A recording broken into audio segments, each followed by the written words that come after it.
there's a direction to trowels. If you look at this, there's a tooth, a gap, a tooth, a gap, a tooth, a gap. And then on this end, there's that big tooth on there. So if I started troweling in this direction, every single time I'm going to leave that big tooth gap there. But if I trowel this way, I'm going ahead, push that gap forward, and I'm going to have the right amount of thin set on the whole entire panel. So this one actually goes from the right to the left, if that's you can see that. Yep. Now we want to pretend that this isn't the substrate anymore, but the actual panel.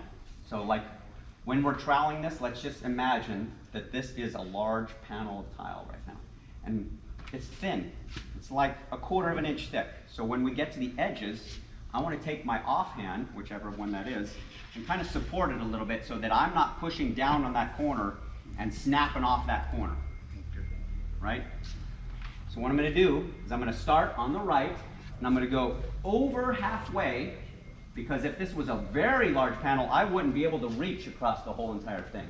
So I'm going to go over halfway, and I'm going to lock my wrist, my elbow, and my shoulder, and I'm just going to go ahead and rock backwards, keeping that same angle the whole time. Now there was a little bit spot where I would have a little bit less.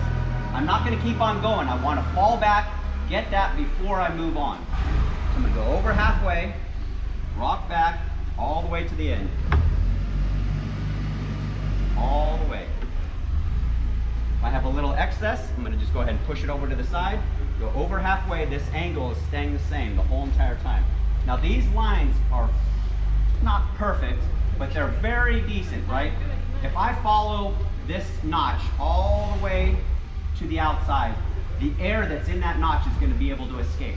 If I put a little bit of a little whoop to it, let's call it, then this notch now gets locked up.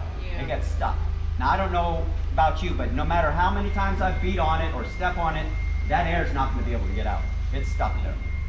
What that's going to do is once again make a little bit of a bump in the panel. These are actually fairly flexible. Do you know the radius that you can install these on? When it's on the wall, you can go with the 5 millimeters up to.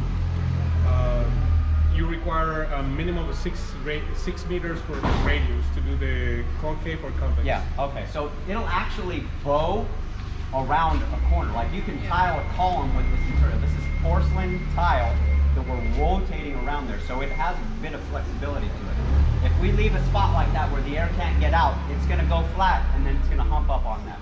We want it to be cleared all the way to the end. So if I can get 2 more volunteers.